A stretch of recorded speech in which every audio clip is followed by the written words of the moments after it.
Hello guys, back to integration revision for year 13. Today I'm going to do questions 45 to 56. I might overrun this lecture a little bit. I'm in a brilliant mood for three reasons today. First of all, my wife passed today her life in the UK test, first attempt, excellent. Secondly, Spurs thrashed Man United 6-1. And as I'm recording this lecture, I can just about see my screen. Aston Villa are beating Liverpool 4-1. What a day. Okay, let's get going with the integration first of all. I left it, I think, at question 44 the last time, so we're going to go to question 45. For question 45, let's see what it is all about. It's a lot of trick there. 1 plus the sec squared of x in a bracket multiplied by the sine of x dx. Okay, what kind of technique will it be in this particular one? Lots of trig in there. Yeah, I'm looking at this particular bracket. Is there some kind of identity? 1 plus sec squared, is it tan squared or something like that? The answer is no. Whoever wrote this question, I'm talking in the third person, he wants you to actually write there tan squared. It's the wrong identity. Okay, so please do not make a mistake. Make sure you know your identities. It's clearly what I'm thinking of doing there is to multiply the bracket purely because once I times it, definitely I'll be able to integrate the sine of x, no problem, and then I'll deal with this product eventually. I'll see what I need to do. Okay, so multiply your brackets. Not having a plan at the moment, I'm just trying. Sometimes you have to try things. So, obvious stuff so far. And what happens next now? This I can integrate anytime I want. What is sec squared sine x? Okay, this is not easy actually to integrate or to see perhaps. I'm going to rewrite in a multiplicative sense as follows. I've done things like that in my lecture that was integration by trig identities. I'm going to take this sec and I'm going to write it as a 1 over cos.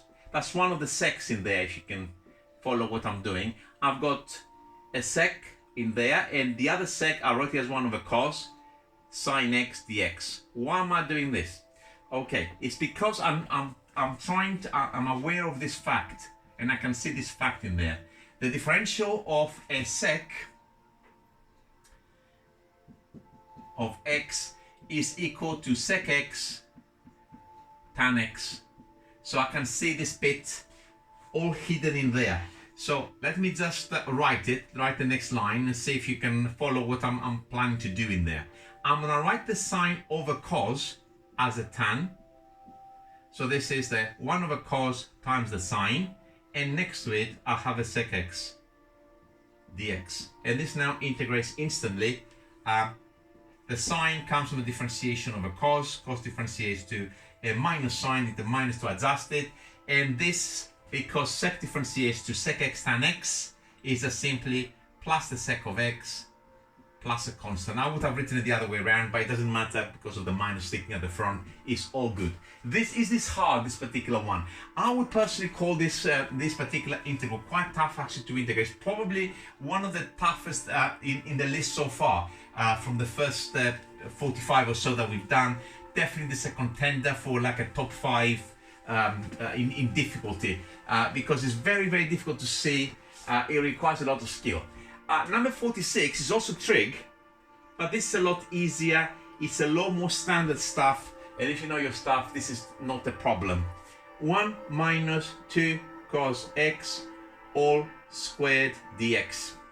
We cannot increase the power by 1 because that's silly. This is not linear inside the bracket, so we're going to square the bracket and we're going to integrate the bits that are being produced one at a time.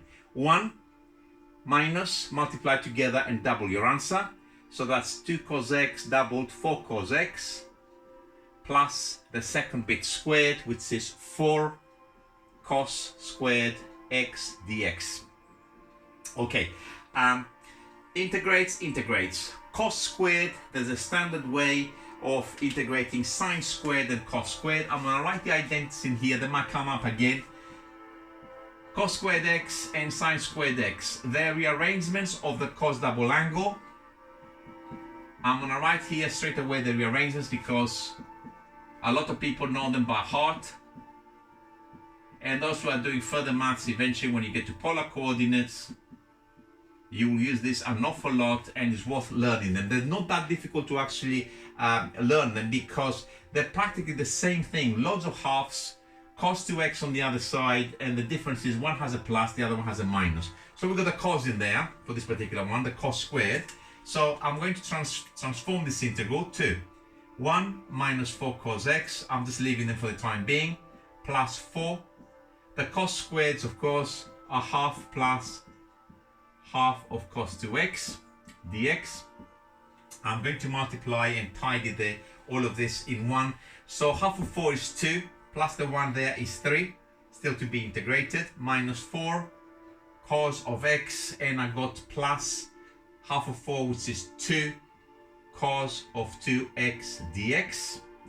And this will integrate instantly to 3x. Cos comes from the differentiation of a sine. Sine differentiates to a plus, so the minus must have been there from the beginning, no change, and therefore the 4 must have been there from the beginning.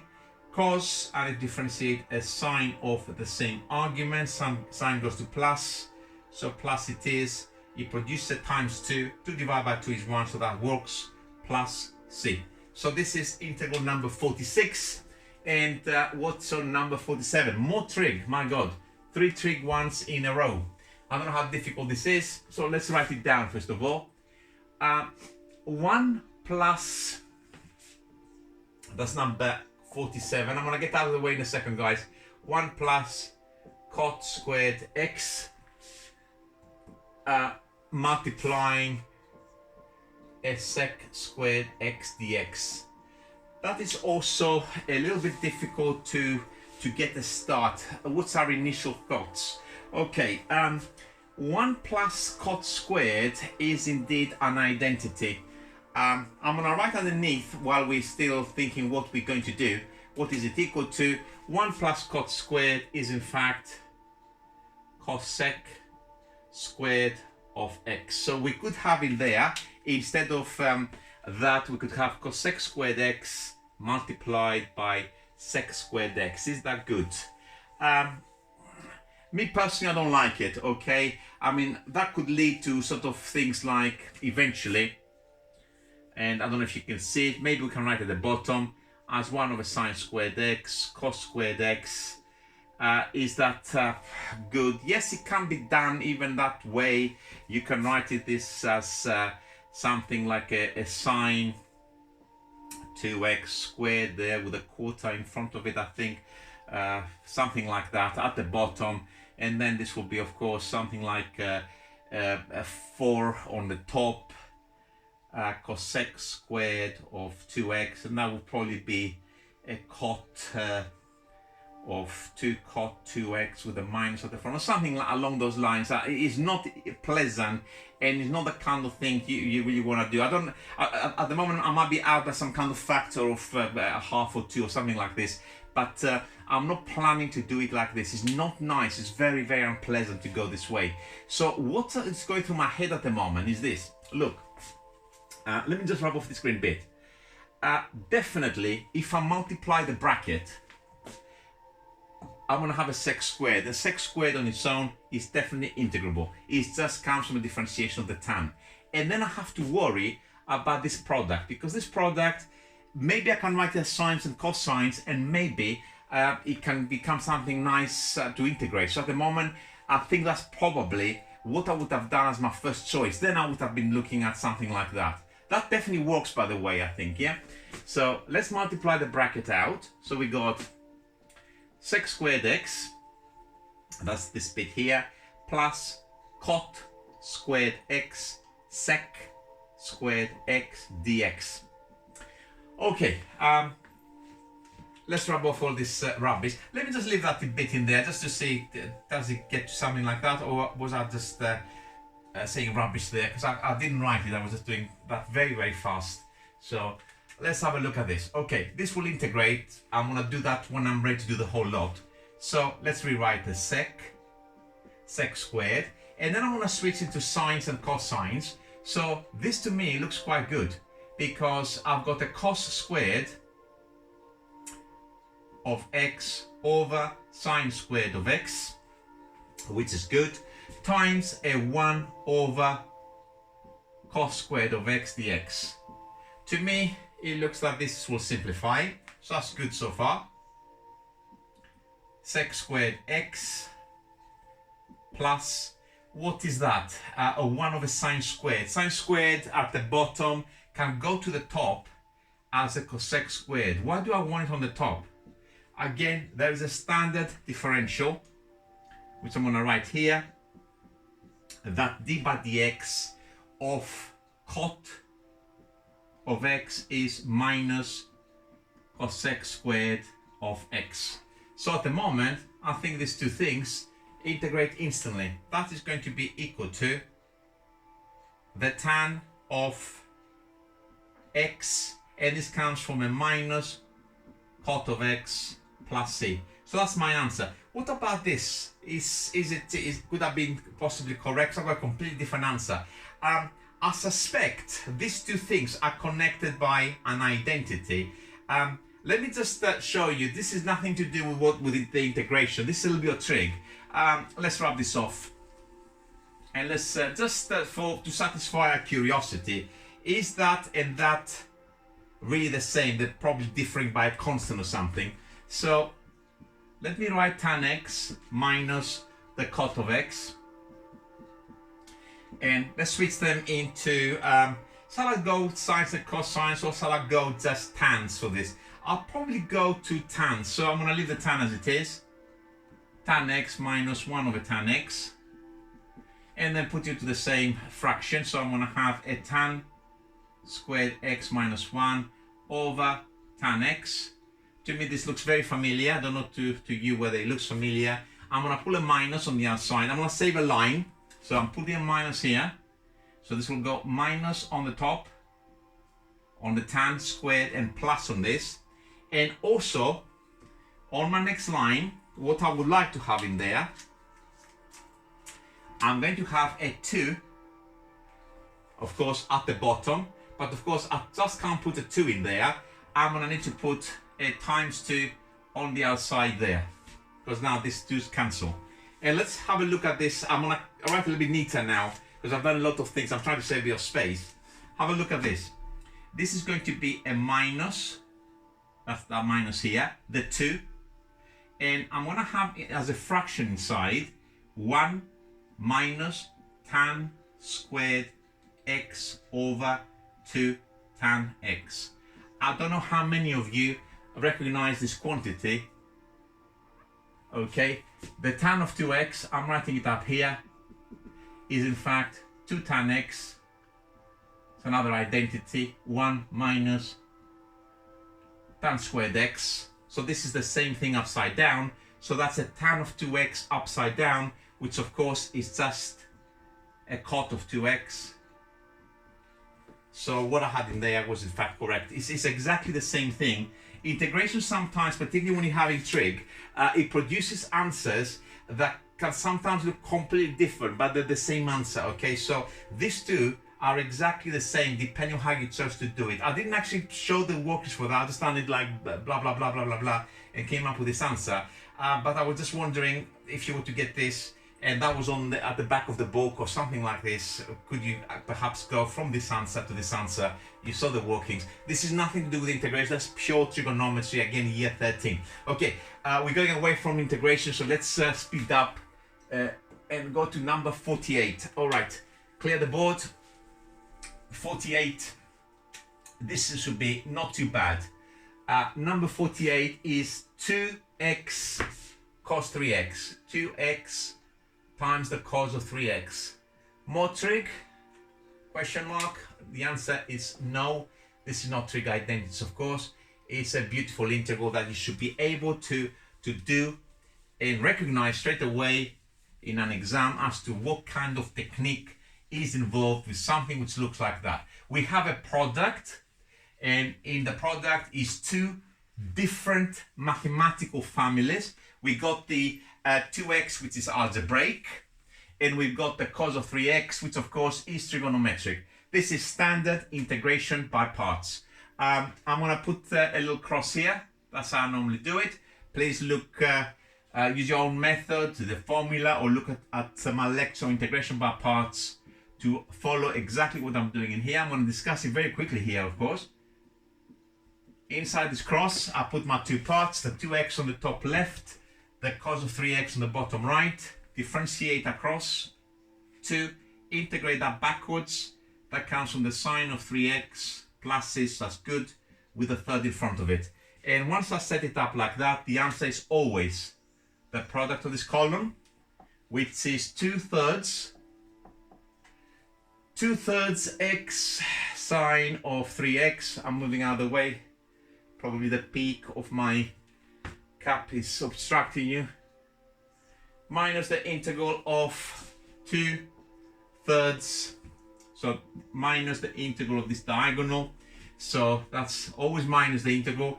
We got 2/3 sine of 3x dx. And my final answer, just recopy that of course, that's integrated.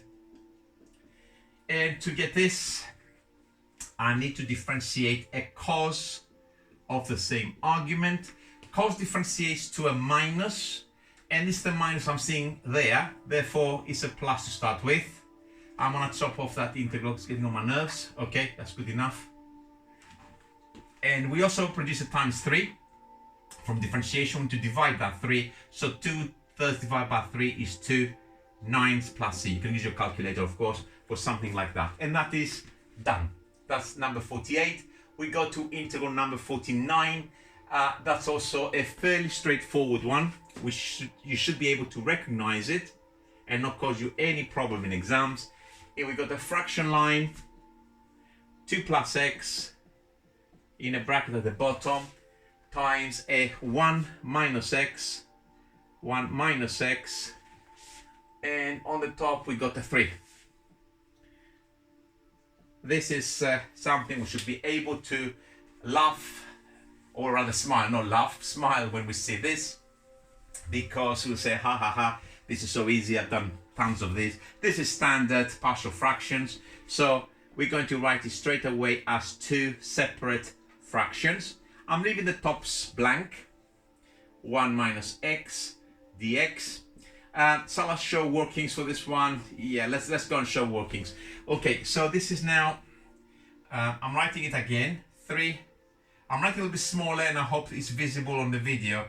3 over 2 plus x, I don't know why I've written it so stupidly, 1 minus x, the 3, I like it to go in the middle, it's bad karma otherwise.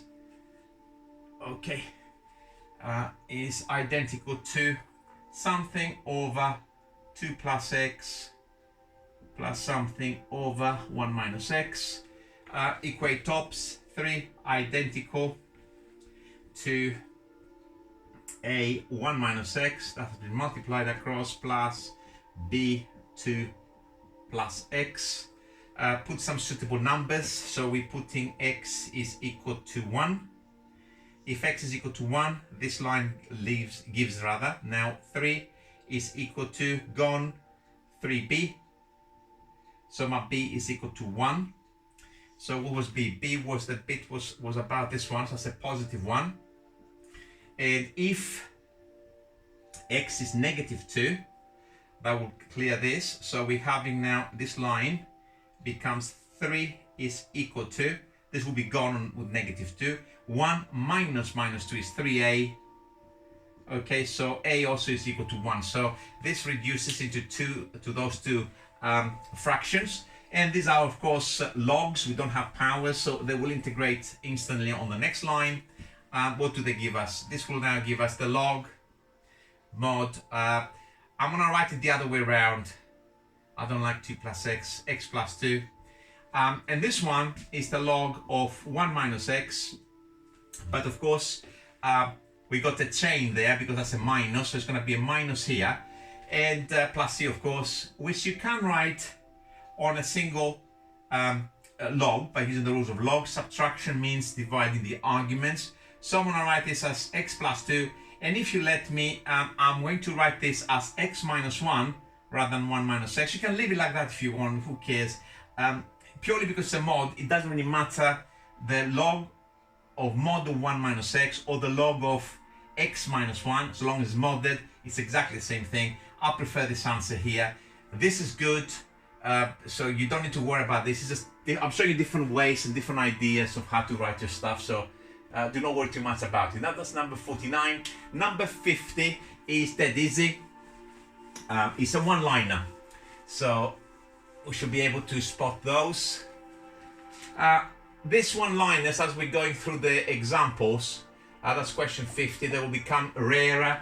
I'll just put them there for bulk to kind of make us feel good when we're integrating, so we don't, if we had each and every integral being involved, we will still be demoralized and start crying and give up, and I don't know, do A-level shoelacing techniques or something instead.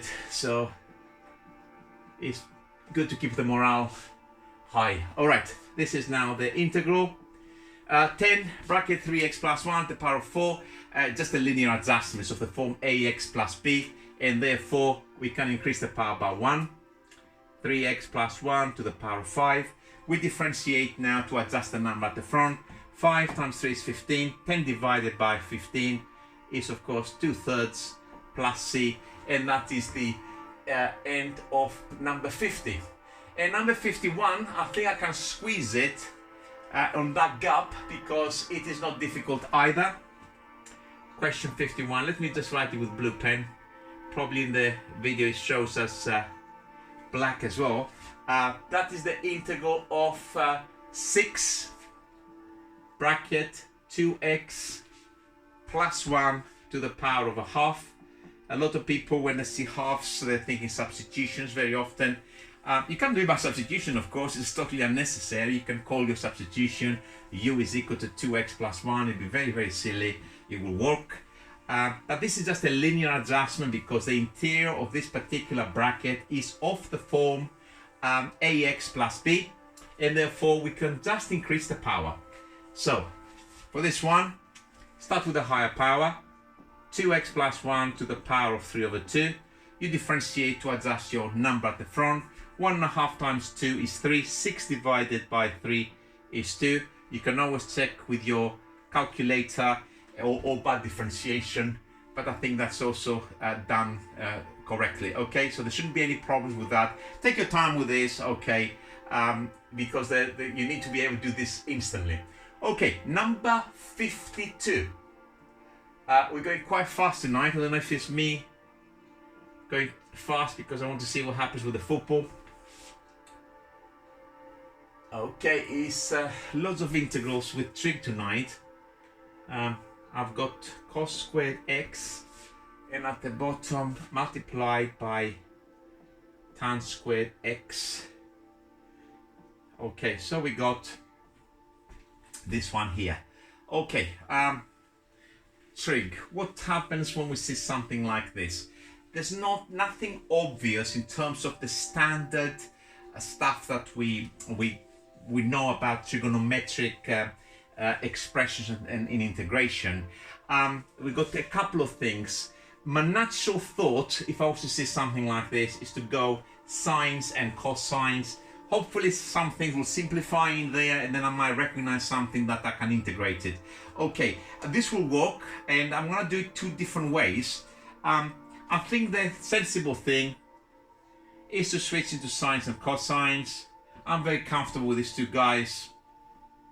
So I'm gonna switch the tan squared into sine squared over cos squared. And to me that looks good, because of course the cos squareds cancel. We've got the dx there. And what am I left with? 1 over sine squared. Sine squared, a half minus a half cos 2x. No, because that's on the denominator, and that doesn't help me. What if I write as cosec squared of x? Okay, that's good, because then you need to know your differentials. Okay, so I wrote it, I think, earlier on, or maybe it was in the previous lecture, I can't quite remember now. The differential of a cot, okay, is a minus cosec squared. And I think this is the formula booklet, of course, and the differentiation. And therefore, this comes from the differentiation of a cot. But of course, we need to adjust the minus plus c. So that is done. Is that difficult to do? Well, the initial steps are straightforward in terms of flow. I mean, I would have gone into here. Then I might have gone as I don't know, I'm trying to imagine the typical student now. Probably would have gone to there, and then probably you would have maybe given up. My advice, if you had something like that on your exam, please do not rub off. Just leave it there. Try something else, but leave it there because it might be worth maybe a couple of marks or whatever up to this stage, even if you don't see the finish. Okay, this can be done by the clever people in a very, very different way. Okay, for the people that are showing off. Let me just, this is a reverse chain rule. And I'll tell you what I'm looking here. I'm looking at a sec squared, which is here, and a tan to the minus 2, and tan differentiates to sec squared. So I'm looking at tan and its differential. If that doesn't make sense to beginners, do not worry. Just don't even look at this because it might confuse you. I'm going to write this. I'm not showing a lot of workings. That's this. And the 1 over tan, I'm going to write it as tan of x to the minus 2. This is a reverse chain rule. Okay, this is a higher power of tan. So increase the power by 1. So it's to the minus 1. And careful, this thing here, you will never see me write because it's annoying. That doesn't mean that is 1 over tan. This is the arctan. Arctan is arctan. Nice to meet you. Tan to the minus 1 is for mad people. I don't know, I hate it. In fact, I don't like tan to the minus 1 at all. So let's go back to this. Tan to the minus 2, I'm increasing the power by 1 to the minus 1. And now follow the differentiation. And minus 1 will come to the front. The tan, of course, will go to the minus 2, and the sec squared will be produced. So all I need to do is to adjust that minus plus c. And if you look at the answer that I got at the very far end of this integral, when I've done it with this particular method, this, of course, is minus 1 over tan, which, of course, is that bit there. So it can be done in a different way. Very difficult to follow this. I think it's actually quite unnatural to be doing like this. I mean, if you can see things like that, probably your brain is a little bit inside out or something. I don't know. So there we go. All right, that was number 52. Number 53 is a very famous one because I will do the 3 different versions of that. We've done it under trigger identities, and we briefly discussed it under reverse chain rule in another lecture. This one, I don't know what, I would like to have actually a survey on people that are exam standard and just see what they're seeing there. It'd be very, very interesting for me to actually see what people actually looking at for this. I would imagine most people, for something like this, they see the sine of 2x, which of course is identical to 2 sine x cos x, but for this 2 that we don't have in there. So they will say, I've got there a half 2 sine x cos x. Forgot the integral. Oh, no, didn't forget the integral. Sine is there. It's just that me is blind. Okay. Sine x cos x dx. And this is the integral of half sine 2x. I put extra lines there. I'm sure some of you can actually say, okay, I can see that, why you're writing all of this. All right, and this, of course, will integrate, once I've written it as a sine double angle, to a cos of 2x, cos minus, I need the minus, and I need a quarter in front of it. Okay, so that is plus c. All right. But the more advanced people with something like this, I'll just purely maybe laziness, I guess, I'm not going to do this. I see this as the differential of a sine squared. So if I differentiate a sine squared, d by dx, of course, this produces a 2 that will come to the front. The sine will reduce its power by 1, so it's going to go sine x times cos x. So I'm seeing a reverse chain rule there. I just recognize the differentiation. All I need to do is just get rid of that 2 which is at the front, and I do that by putting a half. So that's a half sine squared x plus c.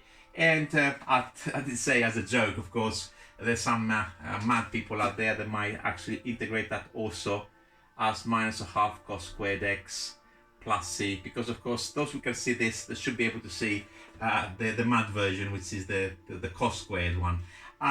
All of these expressions are equivalent. You know, earlier on in this lecture, I just remember that cot something. It was tan minus cot, and then it was a cot 2x, and they look very, very different if you look at these three expressions that we got, yet they all differ by a constant. So if we, let's say we can go from, I'm gonna go from this one to this one, just to actually show you, it's the same thing, it's just a constant between them that is probably the difference.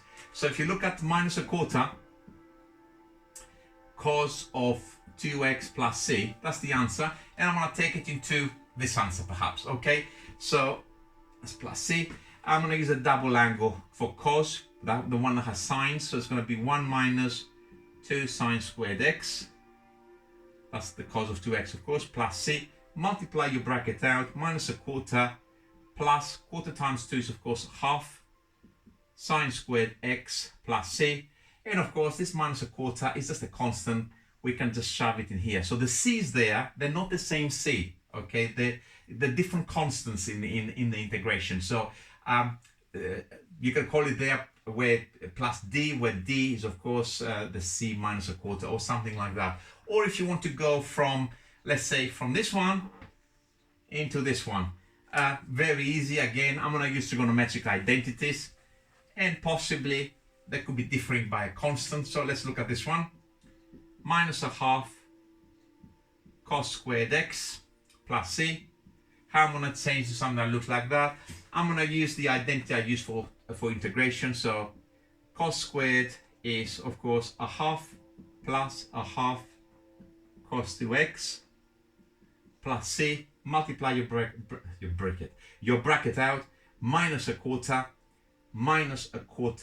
cos of 2x plus c, and if you look, that's up there, and this minus a quarter, put in the bin, is just another constant, shove it into your plus c. So all of these expressions, all these answers to this particular integral, okay, they're exactly the same. I would have thought, I don't know, maybe 70%, maybe higher, I will probably be going for this version, and the rest probably will go for the sine square. I don't think anybody will be, unless they have a very good reason to do so, which I cannot think of, they will be going for obviously for the minus a half cos squared x. Anyway, enough spent on this particular integral, and that was integral number 53, and I got 3 more, hopefully they're not too long.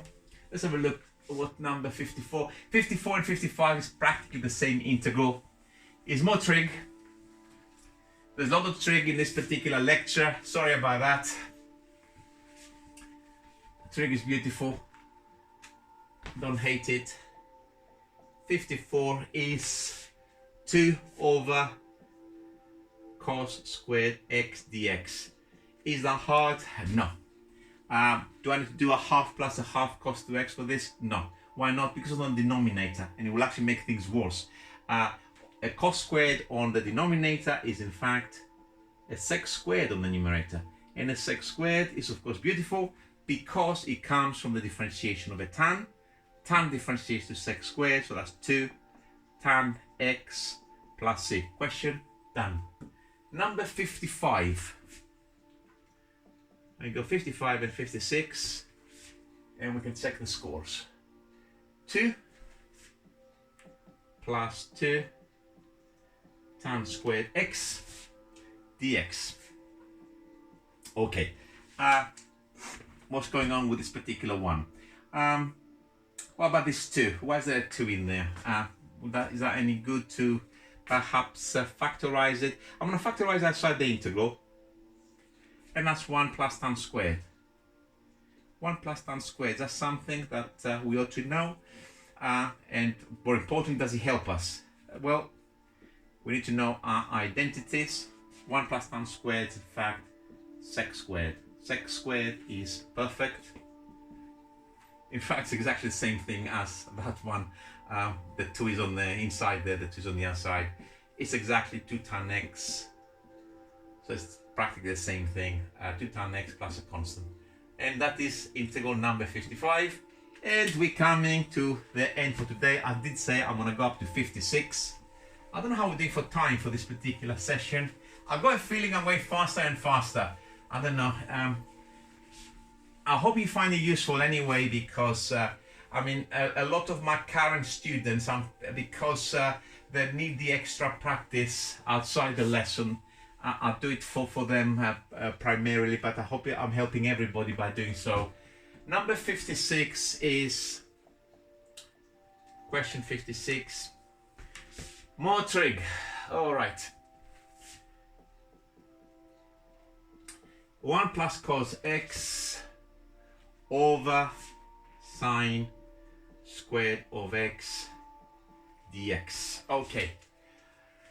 What do I do with something like this? The way I would do this particular one, I mean, I can see all the steps all the way to the end, but I'm just wondering, maybe at the end I might risk and I might do something else. Probably not. I'm a little bit tired now. Okay, this one we're gonna split the fraction. Having one thing at there is good. 1 over sine squared is cosec squared. And cosec squared, I rubbed it off. I'm not very clever. D by dx, I'm gonna write it because we're gonna need it. Cot of x is minus cosec squared x. So try to follow what I'm looking at in there and what's going through my head. 1 over sine squared is a cosec squared, and something that looks like that comes from a differentiation of a cot. So I'm done with this. What do I do with this? We'll remember how to do this. I've covered it under trigonometric integration, and I'm going to show you, since we've done reverse chain rule since then, I'm going to show you an alternative to this particular one. Okay, so split the fraction. 1 over sine squared is a cosec squared x, plus let's leave this one as cos of x over sine squared of x dx. Okay, this we can integrate any time we want. Is this quantity? I did say this particular forms cos x over sine squared x and its cousin sine x over cos squared x. That can be written in a multiplicative sense as cos x over sine x times 1 over sine x, and symmetrically the other one as a sine x over cos x times 1 over cos x. And why do I want to do that? Because that is a cot x cosec x, and this one is a tan x sec x. So what do I care after that? Well, it's because there's more differentials, and the differential of a sec is under differentiation, your formula booklets, is sec x tan x, and the differential of a cosec x is a minus cosec x cot x, and these are these two forms here, but for minuses, of course. Yeah, so the minus we can adjust them anytime we want. So if we look at this particular form, I've already done it up there. I'm just gonna borrow it from my workings up there. Okay, so green pen. All right, equal. Let's leave the cosec as it is, the cosec squared, of course. And cos x over sine squared x is cos x over sine x times 1 over sine x. So we're gonna get this. Cot x cosec x dx. And now all the differentials are up there. Cot differentiates to minus cosec squared, so that comes from a minus cot. And a cot cosec, we get something which looks like that when we're differentiating a cosec. We get the negative of that, so it's a minus cosec x plus c. This is my answer for this particular one. For those, you know, I mentioned earlier on, I've done a very strange, a little bit hard chain rule earlier on. I'm just gonna do a little bit of an aside. We finished that. That's it now. 56. This is a little bit of an enrichment. Just looking at this term. Okay. And I'm going to do it here just to actually see a different way of thinking about this particular one. If you think of this particular fraction as cos x and then sine of x to the minus 2, I'm looking at the power of sine and its derivative next to it. So that's a reverse chain rule. So if I had to integrate that, I'm going to increase the power of the sine by 1. Okay, because that, of course, the sine will produce a cos. And then when I differentiate that, it goes minus 1 to the front, and to take care of a minus 1 if you want. The power will go to minus 2, and the sine will differentiate to a cos. All I need to take care is that minus sign, plus c. And if you look at my answer, when I've done it, of course, via that method, the answer is a minus cos sec, which of course is this, because of course that's minus, the minus at the front, that is 1 over sine of x, and that's minus cos sec x plus c. And that's the end of the lecture, no more, okay? On that note, who's laughing now? I'm definitely laughing because I finished. I want to check the score. I hope you find it useful. I will upload a few more lectures in a little while. At the moment, 56 integrals I've done are quite enough to get you the basics. Things will get a little bit more, a little bit tougher in the following lectures. Okay, I'll see you very soon, guys. Keep your integration going and keep revising. Okay, bye for now.